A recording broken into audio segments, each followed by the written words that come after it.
Assalamualaikum. Selamat datang di channel Taufik Hidayat. Di sini saya akan menjelaskan mengenai ilmu teknik sipil. Jangan lupa komen, like, dan subscribe ya. Oke, langsung saja kita mulai materinya. Pada kesempatan kali ini kita akan belajar mengenai Deret Taylor dan Deret Maclaurin. Jadi yang pertama untuk pengertiannya, Deret Taylor dan Deret Maclaurin merupakan dua konsep penting dalam matematika yang memungkinkan kita untuk mendekati dan mengaproksimasi fungsi-fungsi kompleks menggunakan deret polinomial yang lebih sederhana. Nah, untuk definisinya, deret Taylor adalah deret polinomial yang digunakan untuk mendekati suatu fungsi di sekitar suatu titik tertentu.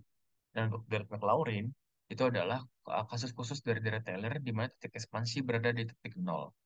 Lalu untuk syarat-syaratnya, untuk deret Taylor akan konvergen di sekitar titik ekspansi x0 jika nilai mutlak dari x berada di dalam jari-jari konvergensi, yang didefinisikan sebagai jarak terpendek antara x0 dan titik-titik di mana fungsi tidak dapat diperluas lagi. Lalu deret Maclaurin akan konvergen di seluruh domain fungsi jika fungsi tersebut dapat diekspansi menjadi deret Taylor di sekitar titik nol. Ini berarti fungsi harus kontinu dan memiliki turun-turunan yang ada di titik nol. Lalu untuk aplikasinya, baik dari deret Taylor dan deret Maclaurin itu ada di fisika dan teknik, matematika dan komputasi, ekonomi dan keuangan. Lalu untuk contoh-contohnya tuh ada ekspansi fungsi trigonometri, berdasarkan fungsi logaritmik, aproksimasi fungsi eksponensial.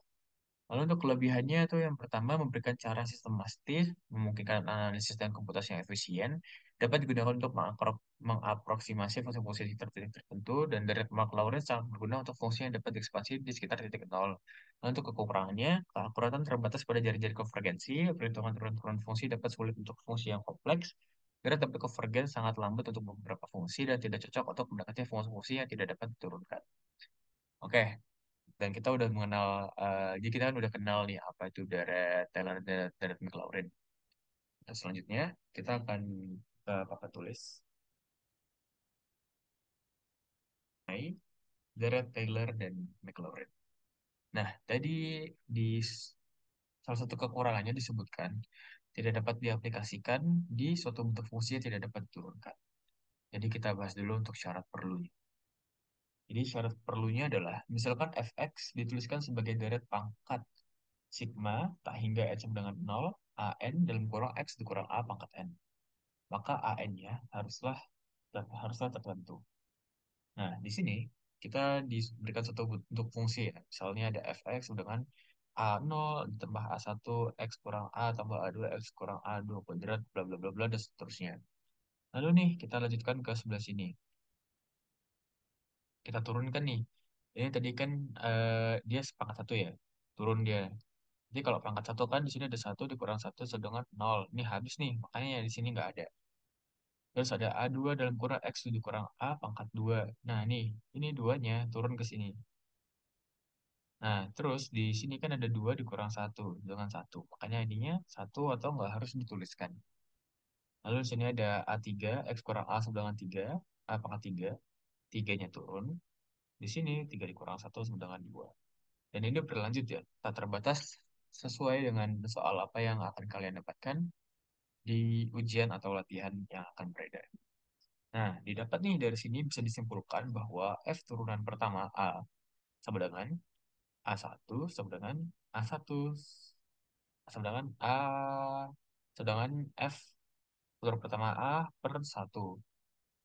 Nah, tanda ini itu tuh kalau kalian ingat itu yang misalnya nih ada dua ini berarti 2 kali 1 gitu ya. Lalu ada F turunan kedua pun juga sama kondisinya dan ternyata ditemukan suatu pola itu ininya berubah mengikuti dari turunan yang diminta. Dan untuk turunan yang ketiga pun juga sama, ininya pun mengikuti dari turunan ketiga yang diminta. Maka didapatkan fx sigma tak hingga n sama dengan 0, an kurung x kurang a dalam n, dan a n sama dengan f pangkat n dalam a kurung n. Nih. Oke. Dan mana sih yang disebut dengan Taylor dan disebut dengan Maclaurin? Dan untuk yang Taylor itu yang di bagian sebelah sini.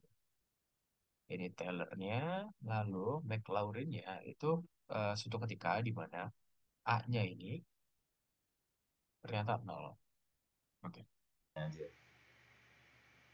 Nah, buat kalian yang mau nyoba boleh dicoba dulu, habis itu kita bahas bareng-bareng. Oke, jadi di sini kita harus ingat-ingat dulu tentang deret Taylor dan Maclaurin. Jadi hampir semua fungsi itu bisa direpresentasikan pakai deret Taylor yang bentuknya kayak begini nih. Jadi suatu fungsi fx itu bisa direpresentasikan jadi seperti polinom gitu. C1 kali x min a ditambah C2 kali x min a kuadrat ditambah C3 kali x min a pangkat 3 ditambah C4 kali x min a pangkat 4 dan selanjutnya gitu. Nah, jadi ini sebenarnya powerful banget deret Taylor ini. Jadi fungsi apapun kita bisa cari aproksimasinya bisa sama dengan polinom ini gitu. Nah, buat kita bisa mendefinisikan polinom ini tentu kita harus tahu si ini koefisien-koefisiennya kan. Habis itu udah selesai, kita bisa mendefinisikannya dengan baik. Nah, gimana cara nyari koefisiennya? Jadi misalkan nih ya, kita masukin nih A, FA nih, X-nya sama dengan A, kita masukin semua ke sini dapatnya C0. Oh, jadi koefisien C0-nya itu sama dengan FA. Kalau kita turunin, terus kita masukin A, kita turunin semua ini C0 hilang. Sisanya C1, C2 kali 2X min A gitu, dan selanjutnya. Kalau kita masukin A kurang A, 0, 0, 0, 0, sisanya C1 aja gitu.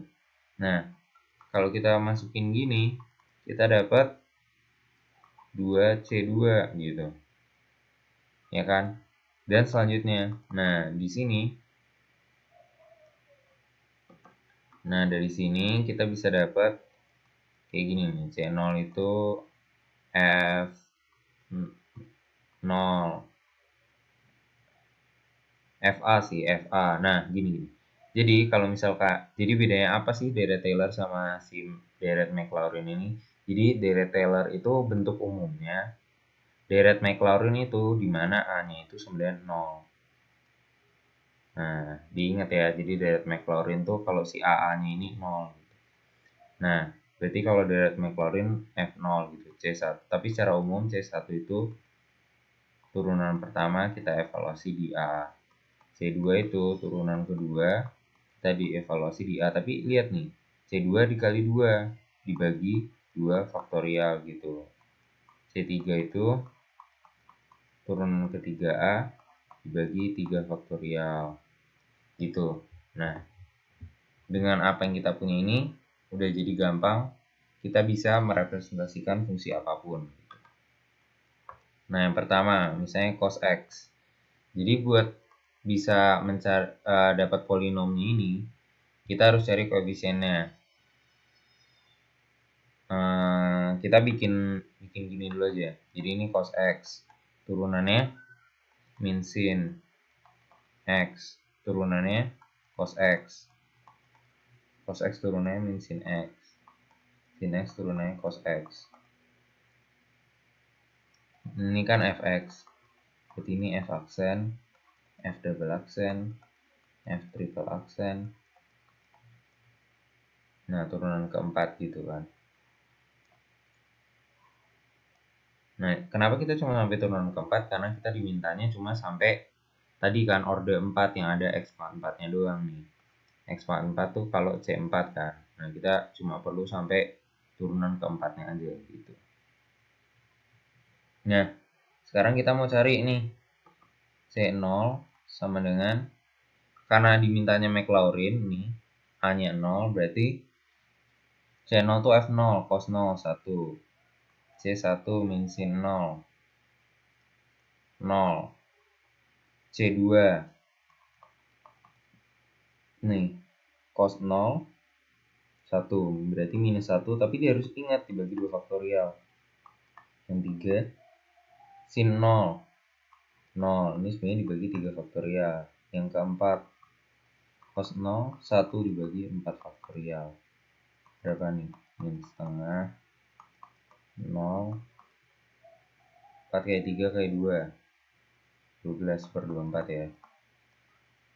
Nah, jadinya cos X itu akan sama dengan C0 1 ditambah C1X 0 kali X ditambah C2 X kuadrat minus setengah X kuadrat ditambah C3 0 X pangkat 3 tambah C4 1/24 X pangkat 4 gitu, atau yang rapinya 1 plus 1 minus ya, 1 minus setengah X kuadrat plus 1/24 X pangkat 4 ini. Nah gini, jadi ini deret Maclaurin sampai orde 4 buat merepresentasikan cos X.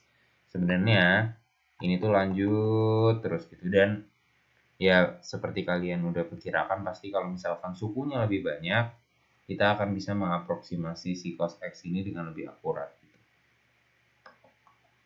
Oke, yang kedua soalnya itu akar 1 plus X dikali sin X. Akar 1 plus X dikali sin X. Nah, jadi di sini idenya gimana? Idenya di sini adalah kita menggunakan prinsip yang kita udah tahu di deret pangkat. Jadi kan ini sebenarnya deret pangkat ya. Lihat nih, ada pangkatnya. Terus nih dalam fungsi kan, fungsi X, deretnya itu fungsi X dan ada pangkatnya gitu kan. Jadi ini tuh sebenarnya deret pangkat. Nah, di deret pangkat kita tahu kalau deret pangkat tuh bisa dioperasikan, bisa dikaliin, bisa ditambahin, bisa dibagi gitu. Nah, berarti kita cari representasi dari akar 1 plus X tuh deretnya apa? Apa plus apa plus apa plus apa. Terus sin X itu deretnya apa? Terus tinggal kita kaliin gitu. Nah, bentuk-bentuk umum kayak gini yang banyak ditemui, kalian boleh hafalin, terus boleh dipakai gitu. Contohnya nih, sin X tuh sama kayak cos X cara nuruninnya. Nanti kita dapat kayak gini, X minus X pangkat 3 per 3 faktorial ditambah bla bla bla bla. Tadi ingat ya, tadi itu karena disuruhnya cuma sampai X pangkat 4 doang, jadi kita cuma ambil sukunya X sama X pangkat 3 per 3 faktorial. Kenapa ini pangkat 3 doang? Karena nanti dikaliin sama yang ini gitu.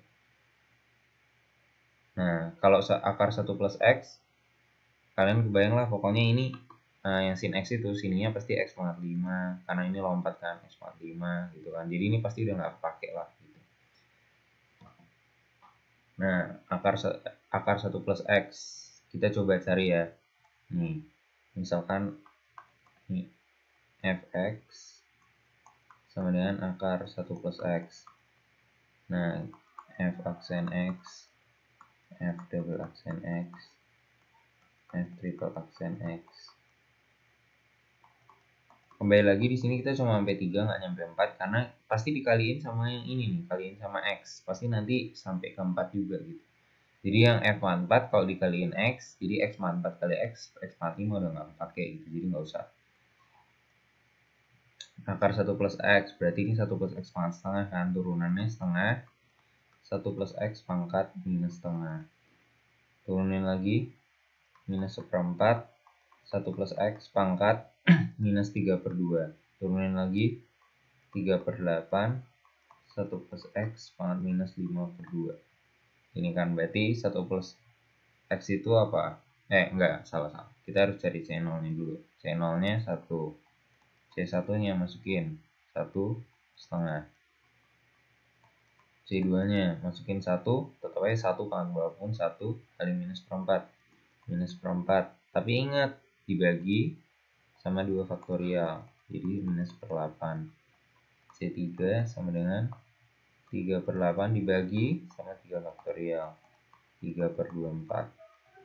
Nah, jadi ini 1 plus setengah X minus 1/8 X kuadrat plus 3/24 X pangkat 3.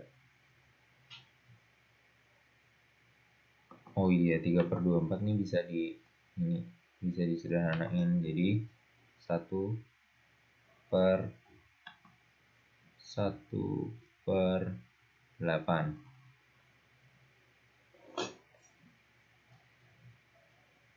Benar enggak? 3/24.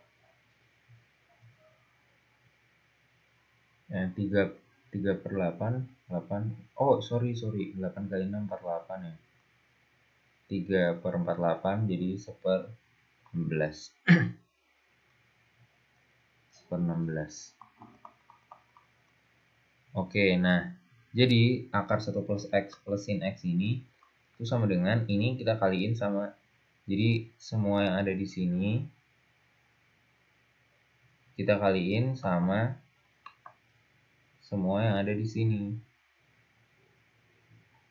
gitu. Nah jadi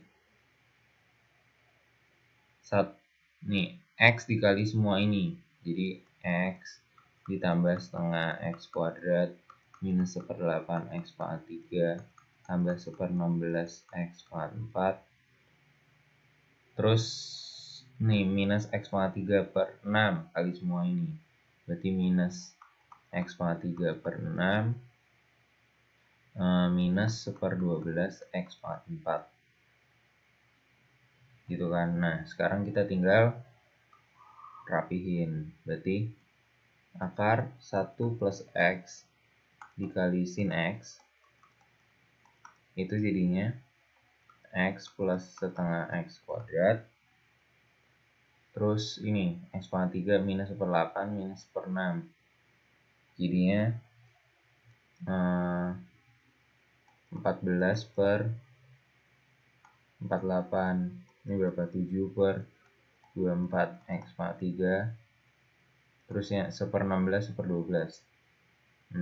Pokoknya kalau dihitung kita dapat dia minus 1/48 X pangkat 4 ya. Oke, sekian saya kira gitu, sampai ketemu di video berikutnya.